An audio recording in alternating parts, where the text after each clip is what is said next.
আপনারা পত্র পত্রিকায় দেখতেছেন পৃথিবীর বিভিন্ন জায়গাতে এত বৃষ্টি হচ্ছে, বৃষ্টির কারণে রাস্তাঘাট ভেঙে গেছে। গতকালকে রাত্রে খবরে শুনলাম চীনের অনেক অঞ্চলে বৃষ্টিতে প্লাবিত হয়ে 34 জন লোক মারাই গেছে, বহু বাড়িঘর নষ্ট হয়েছে। এরকম আরবের অনেক দেশগুলোতে প্রচন্ড বৃষ্টি হচ্ছে, আর আমাদের বাংলাদেশে বৃষ্টির দরকার আল্লাহ তাআলা ভুলে গেছেন। বিষয়টি কি এরকম? আলহামদুলিল্লাহ গতকালকে রাত্রে তো একটু বৃষ্টি হয়েছে। গতকাল মাগরিব সময় আপনারা সবাই দোয়া করছে বৃষ্টির জন্য।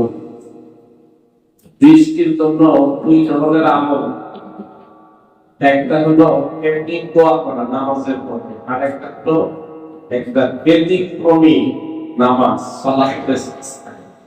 নবী করিম সাল্লাল্লাহু আলাইহি ওয়াসাল্লাম দুই ধরনের আমল লিখেছেন।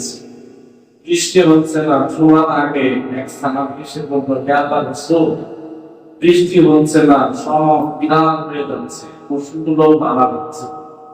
নবী করিম সাল্লাল্লাহু আলাইহি ওয়াসাল্লাম সুবহান নামাজে খুতবার সময় এরকম হাত তুলে দোয়া করবেন বৃষ্টি, এটা ইস্তিসকা।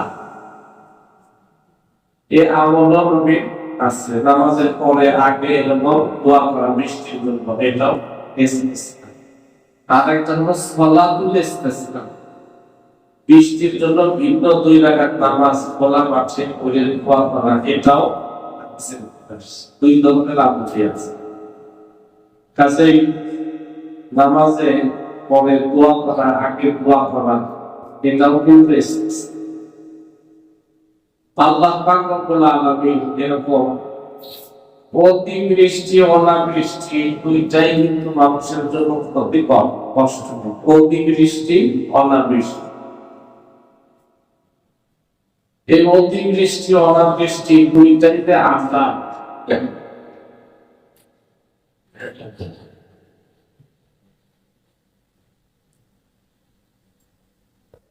দুইটাই আযাব।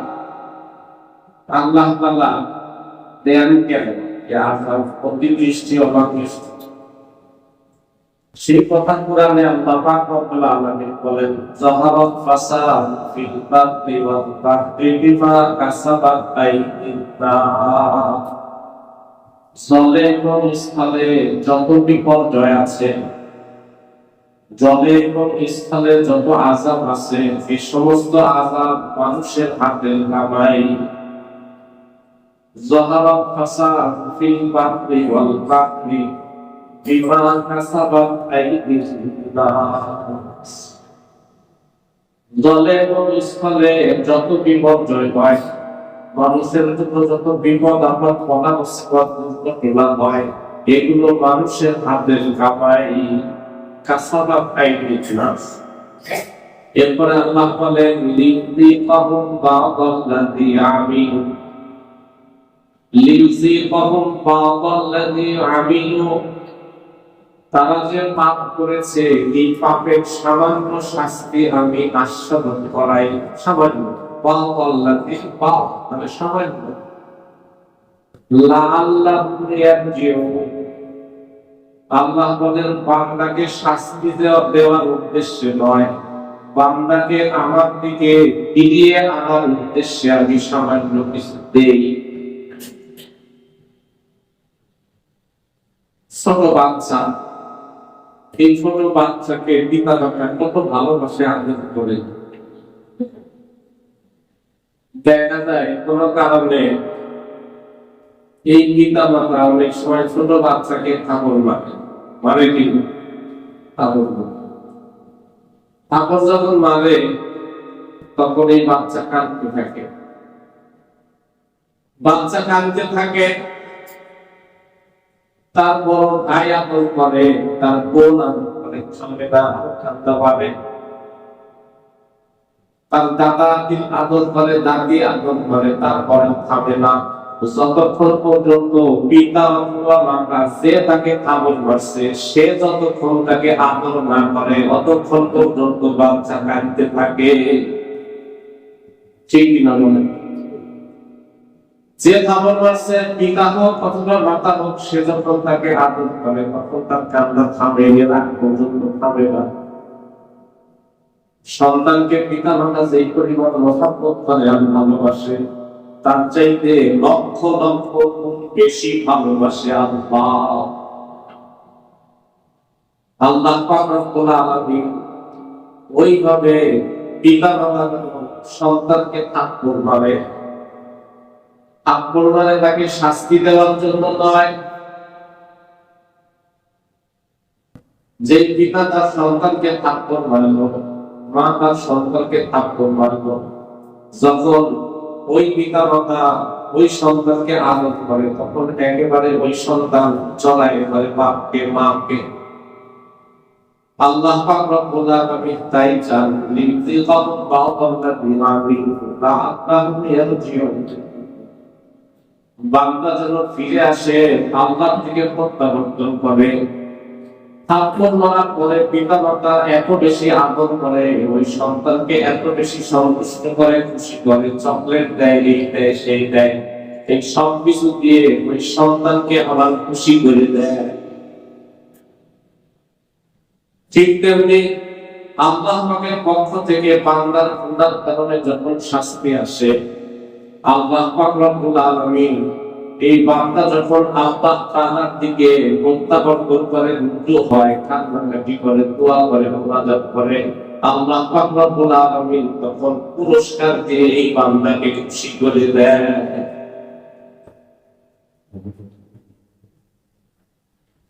ظهر الفساد في البر والبحر بما كسبت أيدي الناس ليذيقهم بعض الذي عملوا لعلهم يرجعون। কিন্তু কথা হলো, জালিম স্থানের সমস্ত বিপর্যয় মানুষের হাতের কামাই। কোন বিপর্যয় কোন কারণে হয়, এটা হাদিসের মধ্যে আসছে। কোন কারণে কোন বিপর্যয় হয়? অতিবৃষ্টি কি কারণে হয়? অনাবৃষ্টি কি কারণে হয়? এরপরে মহামারী, অতিমারী কি কারণে হয়? হাদিসের মধ্যে আসে। তিনটি কারণে অনাবৃষ্টির কথা হাদিসে আছে। তিন কারণ। এর মধ্যে একটা কারণ হলো, কোন জনপদের মানুষ যদি যাকাত না দেয়, কোন জনপদের মানুষ যদি যাকাত না দেয় ঠিক মতো, তাহলে ওই জনপদের মানুষকে আল্লাহ তাআলা অতি অনাবৃষ্টির এই আযাব দ্বারা তাদেরকে শাস্তি দেন। যাকাত আমাদের দেশে যত মানুষের উপরে যাকাত খরচ, সবাই যাকাত দেয়? সবাই যাকাত দেয়? যাকাত না দেওয়ার কারণে আমরা একটা শাস্তির কথা কিতাবের মধ্যে আসছে, সেটি হলো অগ্নিকাণ্ড। যদি কোন শহরের মানুষ যাকাত না দেয়, তাহলে সেখানে অগ্নিকাণ্ড হবে। আমাদের ঢাকা শহরে মনে হয় অগ্নিকাণ্ড হয় না। যত অগ্নিকাণ্ড ঘটে সব দোষ দেয় সরকারের। সব সরকারের, সরকার এসে লাগাই দিয়ে কিছু এগুলো। হ্যাঁ, তাদের সরকারের কিছু দায় দায়িত্ব আছে ভিন্ন তথ্য, কিন্তু হাদিসের মধ্যে আসছে যদি যাকাত না দেয় তাহলে এই আছে। আমাদের পাশে মোহাম্মদপুর কৃষি মার্কেটে আগুন লেগে শত শত কোটি টাকা সব এই যে বসুন্ধরা, মানে সে ভিতরে রোজার ভিতরে রোজার আগে কত কোটি টাকা পুলিশ থানে হাজার হাজার কোটি টাকার সম্পদ, অথচ যাকাত আপনার 40 কোটি টাকা থাকলে মাত্র 1 কোটি টাকা যাকাত দেওয়া লাগে। 39 কোটি টাকায় আপনার প্যাকেজ হয়। আর আগুন ধরে পুড়ে গেলে ওই আপনার 40 কোটির মধ্যে 1 কোটি পুড়বে, আর 40 কোটি আপনার প্যাকেজ হবে। এরকম বিষয়টা 40 কোটি শুধু 40 কোটি বলবে না, ওই যে আপনি 1 কোটি জাকাত দেন নাই, ওই 1 কোটি আবার আপনার জিম্মায় থেকে যাবে, ওই 1 কোটি আপনার জিম্মায় থেকে যাবে। আর যদি জাকাত দিত তাহলে 39 কোটি থাকতো, আর এই 1 কোটি টাকা জাকাত দিয়েছে এর জন্য তার এই 39 টাকার সিটি হতো, আর এই 1 কোটি টাকা জাকাত দিয়েছে এর জন্য সে বিপুল পরিমাণ নেকি নিয়ে কিয়ামতে বেহেশতে যেতে পারবে। সুবহানাল্লাহ। কিন্তু বুঝি আছে, আমার 40 কোটি টাকা আছে, 1 কোটি দিয়ে দিলে আরো 39 কোটি রইল, 1 কোটি যে আমার কমে গেল। ঠিক আছে, الشيطان يعدكم الفقر ويأمركم بالفحشاء والله يعدكم مغفرة। আল্লাহ বলেন, ও আমার বান্দারা, শয়তান তোমাকে বলবে খবরদার যাকাত দান সদকা এগুলো করো না, মাল কমে যাবে, তুমি গরিব হয়ে যাবে। আশ-শাইতান ইয়াইদুকুমুল ফাকরা ওয়া ইয়া'মুরুকুম বিল ফাহশা। শয়তান তোমাকে ভালো কাজে ব্যয় করতে ভয় দেখাবে, তোমার টাকা কমে যাবে, কিন্তু পাপের কাজে ব্যয় করতে তোমাকে উদ্বুদ্ধ করবে।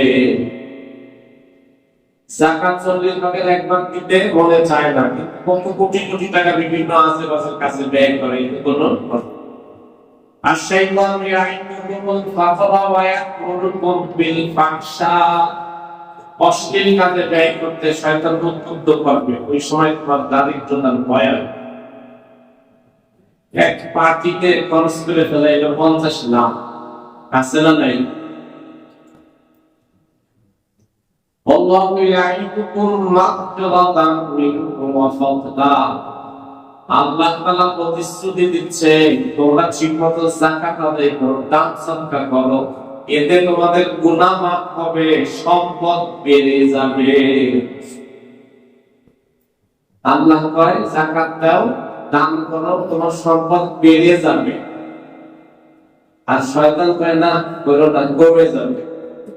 আমরা কাটটা শুনি এরকম, যখন 1 বছর যায়, 2 বছর যায়, 3 বছর যায়, 4 বছর যায়, একটা সময় দেখা যায় আগুন লেগে সব সম্পদ পুড়িয়ে দিচ্ছে, অথবা বিভিন্ন ভাবে তার সম্পদ তার হাতছাড়া হয়ে গেছে,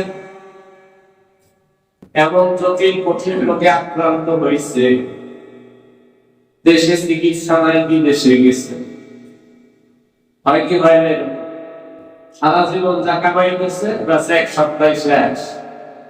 এর মধ্যে মনে ভাবে যে আমি এই সারা জীবন এই পরিমাণ টাকা জমাই দিলাম বলে আজকে চিকিৎসাটা করতে পারলাম, যদি না জমাইতাম তাহলে আর চিকিৎসাটা করতে পারতাম না। আরে ভাই, তুমি না জমাইলে তোমার চিকিৎসা দরকারও হইল না।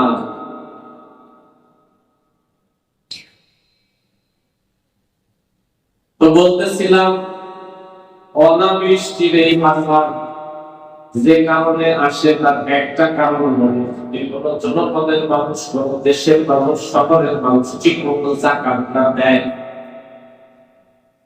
বললেন হুজুর, তাই যদি হয় কাফের মুশরিক যারা, ওরা যাকাত দেওয়া তো দূরের কথা, ওদের তো ঈমানই নেই, ওদের তো চিনি মিষ্টি হচ্ছে, ওদের এই সমস্ত আযাব হয় না, ওরা তো যাকাত দেওয়া দূরের কথা, নামাজ নাই, রোজা নাই, হ্যাঁ, ঈমান নাই, ওরা তো খালি পাপের রাজ্যেই বাস করে, ওদের তো সবকিছু ঠিকঠাক মতো হয়ে গেছে।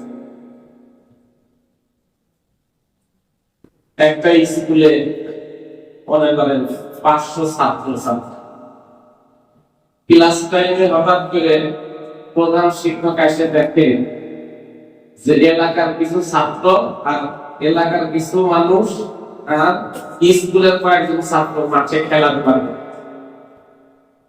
টিচার এসে দেখে যে এরকম প্রায় 100 খেলাধুলা করতেছে, এর ভিতরে ছাত্র আছে মনে করেন 50 জন, আর বাকি এলাকার ছেলেরা। প্রধান শিক্ষক কি করলো, ওই ছাত্র প্যাটার্নে কি করলো, আলাদা করে তোমাদের সবাই এক ব্যাট, একদম ক্লাস টাইমে খেলতেছে কেন, সবাই একটা একটা করে ব্যাট মারলো, যাও ক্লাসে যাও। আর এলাকার যে বখাটে ছেলেগুলো খেলতেছে ওদেরকে কিছুই বললো। এখন এই 50 জন ছাত্র কি বলবে যে স্যার আমরা যখন খেলতেছি ওরা তো আরো আগে থেকে খেলতেছে, আমরা তো মাত্র ক্লাসে টিচাররা এই জন্য মাত্র আইছি, আর ওরা তো সেই সকাল থেকে খেলতেছে, ওদের কিছুই কইলেন না, আর আমাদের এক ব্যাগ করে বললেন আমরা মাত্র একটু আইছি, এটা বলবে না। কারণ ওই ছাত্ররা জানে এলাকার এই বখাটে ছেলেরা সারাদিন খেললেও যায় আসে না। আমরা যেহেতু এই স্কুলের ছাত্র, এই জন্য আমাদের বিষয়টা ভিন্ন, আর এলাকার বখাটে ছেলেদের বিষয়টা ভিন্ন। সারা পৃথিবীতে যারা ইমানদার আছে, যারা মুমিন মুসলমান আছে, আল্লাহকে বিশ্বাস করে, তাদের হিসাব ভিন্ন। বেদিন বেঈমান যারা আছে তাদের হিসাব ভিন্ন। এই জন্য মুমিন মুসলমান এরা যদি অন্যায় করে, এদের অন্যায় কিছু শাস্তি আল্লাহ দুনিয়াতে দেন, যাতে আবার তারা আল্লাহ পাকের দিকে ফিরে আসে, প্রত্যাবর্তন করে। যাহারাল ফাসাদু ফিল বাররি ওয়াল বাহরি বিমা কাসাবাত আইদিন নাস লিযিকাহু বা'দাল্লাযী আমিলু লা'আল্লাহুম ইয়ারজিউন। দ্বিতীয় যে কারণে অনাবৃষ্টি হয় হাদিসের মধ্যে আসছে, সেটা হলো কোন শহর, কোন জনপদ, কোন দেশে যদি জেনা ব্যভিচার হয়, জেনা ব্যভিচার, তাহলে সেখানে অনাবৃষ্টির এই আযাব আসে। আমাদের দেশে তো এগুলো নাই, আমাদের দেশে এগুলো নাই। জেনা ব্যভিচার বলতে আমরা যা বুঝি সেগুলো তো আছেই, অনেক কিছু হাদিসের পরিভাষায় জেনা ব্যভিচার বলা হয়, আমরা এগুলোকে জেনা ব্যভিচার বলেই করি না।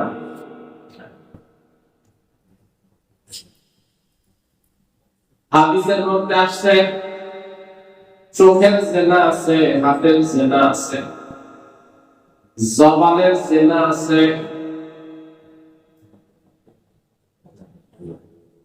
ওইরকম ভাবে মানুষের অন্তরের জেনা আছে, মনের জেনা আছে। জেনাল ইয়াদ আল বাতশ, কোন বেগানা নারীকে যদি কেউ স্পর্শ করে ধরে, এটাও জেনা, এটাও ব্যভিচার, এটা হাতের ব্যভিচার। কোন বেগানা নারীকে যদি কেউ দেখে, এটা জেনাল আইন, এটা চোখের জেনা। কোন বেগানা নারীর কথা যদি কেউ শুনে, এটা জেনাল উযুন, কানের জেনা। কোন বেগানা নারীর সঙ্গে যদি কেউ কথা বলে, এটা মুখের জেনা। কোন বেগানা নারীর দিকে যদি কেউ হেঁটে যায়, তাহলে এটা পায়ের জেনা হয়। কোন বেগানা নারীর কথা যদি কেউ কল্পনা করে, এটাও তার জেনা হয়, দিলের জেনা হয়। এই জেনা ব্যভিচারকে আমরা জেনা ব্যভিচারই বলি, এটা একটা নরমাল, এটা হলো একটা সাধারণ, এটা কোনো অন্যায় নয়। রাস্তাঘাটে চলতে, গাড়ি ঘোড়ায় উঠতে দেখবেন এখন স্কুল কলেজে ছাত্র ছাত্রীরা এরা কিভাবে চলাফেরা করে, অনেক সময় দেখা যায় যে বিব্রতকর পরিস্থিতি বলতে হয়। একজন ধাক্কা দিতেছে, আরেকজন এরকম কাজ বানাতেছে, আর হাত ধরে চলাফেরা এটা কোনো ব্যাপারই না। অপরণ হাদিসের পরিভাষায় এটাও জেনা এবং ব্যভিচার। একটা সময় আমাদের দেশের সমাজ এবং পরিবেশ এমন ছিল, কোন যুবক যুবতী তারা রাস্তা দিয়ে একসাথে হেঁটে যাওয়াটাও কঠিন, এমনকি স্বামী স্ত্রী অনেক সময় একটু লজ্জা পাই। মানুষের মনে করবে আমরা যে স্বামী স্ত্রী, না ছোট বাচ্চা বাচ্চা থাকলে অনেক সময় মানুষ বুঝে গেছে স্বামী স্ত্রী। এই জন্য আগের দিনে বিবাহিত সন্তান হয় না, এরকম স্বামী স্ত্রীও একসাথে হেঁটে যেতে একটু লজ্জা পায়।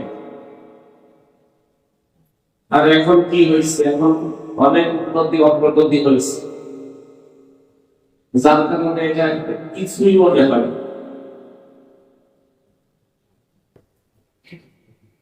এটা তো আপনাদের সবার জানা, সবার দেখা, এগুলোকে তো আমরা অন্যায়ই বলি না, অথচ হাদিসের মধ্যে সব জিনিস জেনা বলা হয়েছে, বেবিচার করা হয়েছে।